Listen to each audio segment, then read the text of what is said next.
Let me tell you what I think. His name was Huey. He was born into a world not much different than our own. A time when authorities took the liberty of literally liberating liberals of their ability to live. He had confidence in his step, revolution in his eyes. He wore his under a black beret, but it could not be contained. It was bursting at the sides. To him, it was a representation of revolution, a demonstration of defiance, a sign of non-compliance. It said, "Look at me, devil. Watch my shoulders roll as I stroll through this concrete jungle on the prowl. I am Panther, and I am proud. Look at me and be afraid." His name was Frederick. He was born with the gifts of volume and diction, a speaker box filled with the love below. It's no wonder he was an outcast. He cast his out of control. Most would call it nappy, but he carried classy in his countenance. To him, it was a reminder of a freedom that he had gotten by chance, a birthright that just happened to drop in his lap while it was being snatched away from so many others. It was a scratch on his CD vocal cords that forced him to repeat his worn-out manifesto daily, an alliteration of abolition that would allow all Africans and Americans to advance without restriction. Her name was Angela.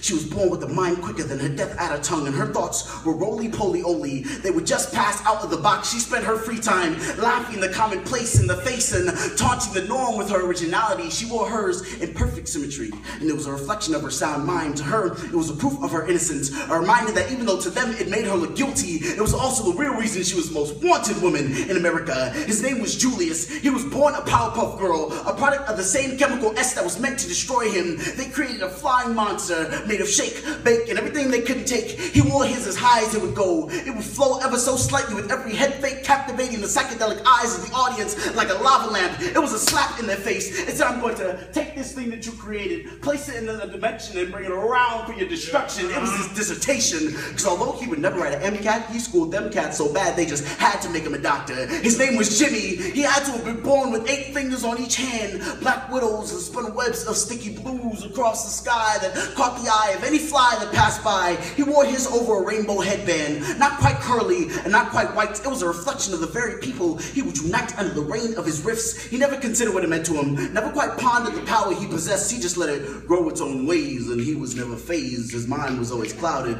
under a purple haze. They gave themselves new names, things like Flower and Cloud, Angel Wing Man, and Freaky Joe. They would grow up in a world on the brink of extinction, a time when world leaders played chicken with their nuclear firebirds and the fate of the world hanging in its wake. They wore theirs fake or permed or any way they could, because although they couldn't grow their own, they understood that it was a perfect balance of peace and power. It said, "I love you, brother, even though you hate me, and though you may hurt me, you will not break me, you will not break me, you will not break me." His name was Marley. He was born into a phantascope of tragedy, but somehow, as sex, drugs, and violence swirled around his crib, he saw only the bass and treble clef, slow dancing to the heartbeat of love. He wore his like a dense rainforest, vines stretched from the canopy to the understory, completely untouched by human hands. It was his lion's mane, a reminder that he was a king, and the strength of his pride was in the loving of his loyal subjects. His name was Samson. He was born the world's first superhero. He could crush the peaks of mountains with his hands and boil them to volcanoes with his rage. Philistines shook at the mere mention of his name. He assassinated asses with their own jawbone while drinking from a honeycomb with a muscle tone that said, "I wish you would keep talking, you uncircumcised donkey. You flaunted like you ain't scrawny, and you're about to make me angry, and God will let you harm me. I'm a one-man army." He wore his uncut and mimicked the power of the sun with its jet black shine. To him, it was a covenant with the Father, an extension cord plugged into the almighty source of power that had been kicked out by lust and pride, and he would rather die blind with the Philistines than to clip his connection ever again. My name is Kito Oswazi Akil Fortune. I grew up far too afraid of my own shadow to love my reflection.